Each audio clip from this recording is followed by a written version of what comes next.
Saban Entertainment.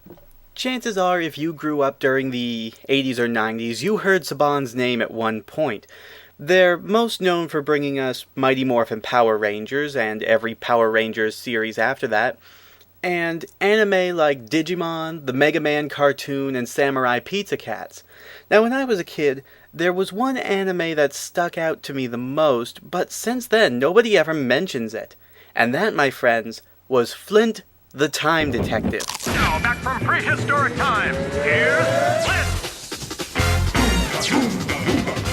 Flint! Airing on Fox Kids and the Fox Family Channel, primarily on weekday afternoons and weekend mornings, Flint the Time Detective was that sort of goofy, edgy, undescribable show that just captured everybody's imagination when they were younger.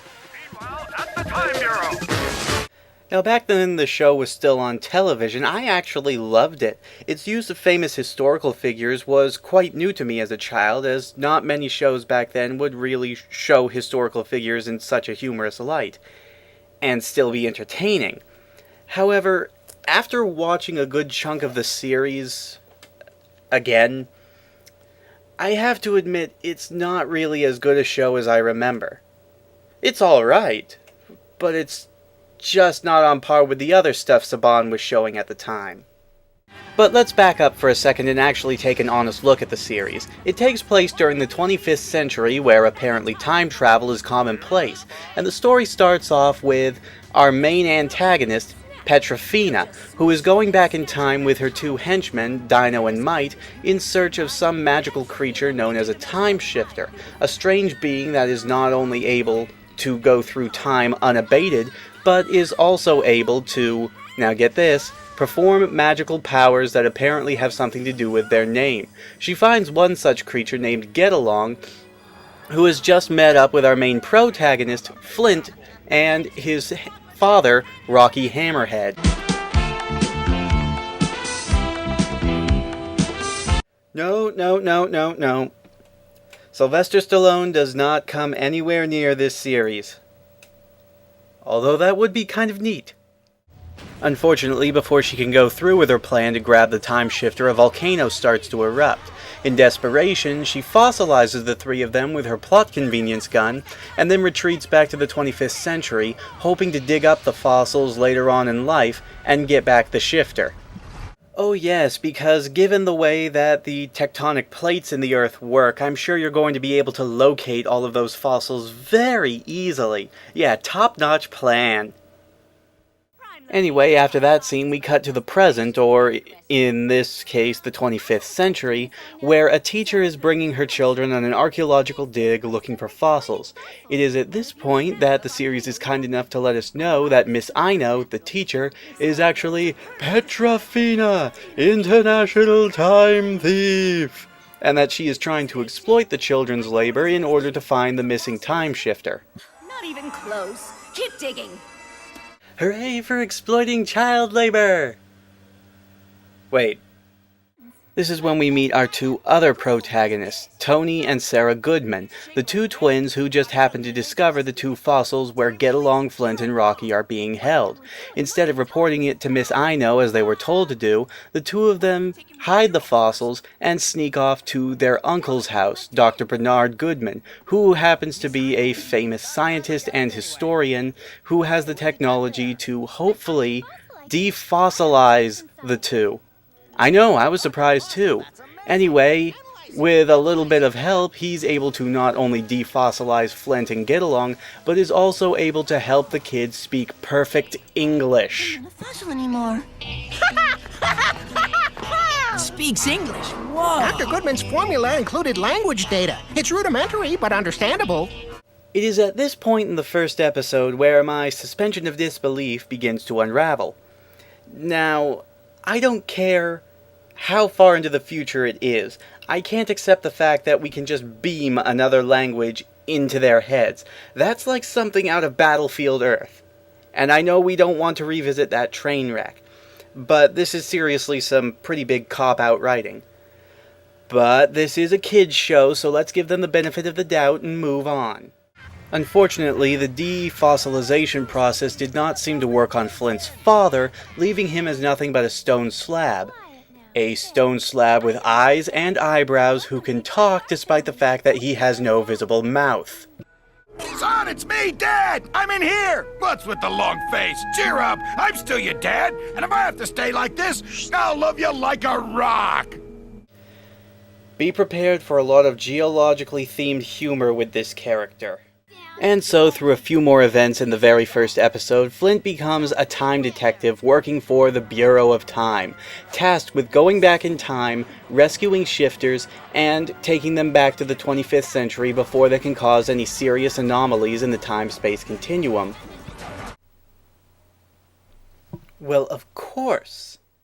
Well, that's a synopsis of the very first episode, but trust me, by the end of this series, you'll be pining for the first episode.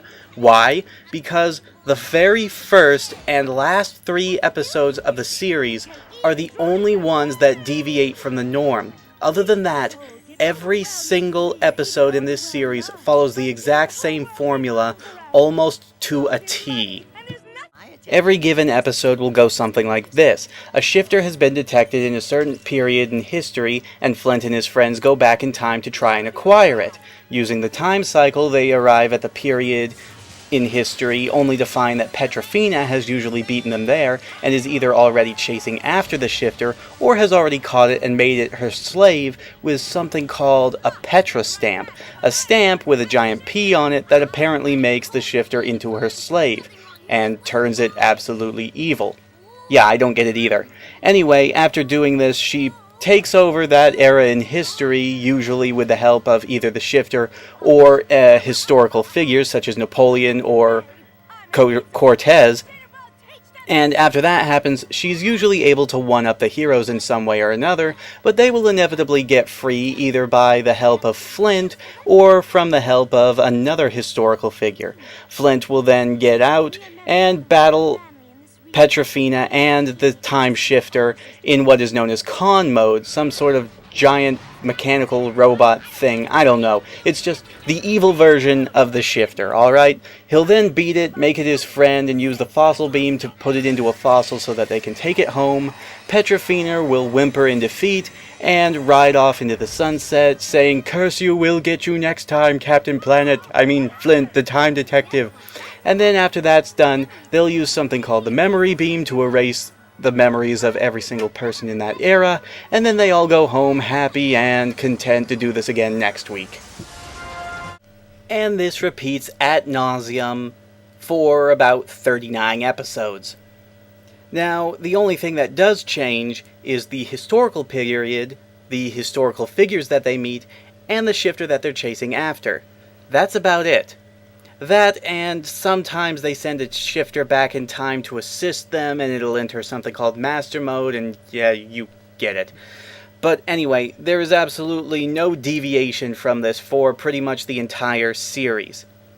And, of course, with any time travel concept, there are a lot of plot holes. Even for a kid's show, there are a lot of plot holes. First of all, while it is a bit of a cop-out, I do applaud the addition of the memory beam so that it at least explains why nobody remembers the shifter's presence. Even if it is kind of along the lines of the Star Trek transporter being able to do anything without any real explanation. But then there are parts like this that just mystify me. You see, after he's been inducted as being a time detective, Flint is apparently given a badge that allows him to speak every single language of every single culture throughout every single period in history. Once again, this makes even less sense than injecting English into him when he was still a fossil. Okay? Once again, I don't care what period in time you are in. Things like this will never exist. I mean, they can get away with it in like science fiction shows to a degree, but a translator is still a pretty big cop-out, especially when you're dealing with actual history and time travel here. It even opens up a bigger plot hole. Flint is the only one who goes back in time with a badge, yet Get Along, Terry, Tony, and Sarah always accompany him whenever he goes back in time. So how are they able to understand everyone when Flint is the only one wearing a badge? Or what about Flint's father? Despite the fact that he's now nothing more than a stone hammer, he's clearly shown to be able to move on his own and to harm other people, and yet he does absolutely nothing to help until after everybody has already been captured, or if Flint is using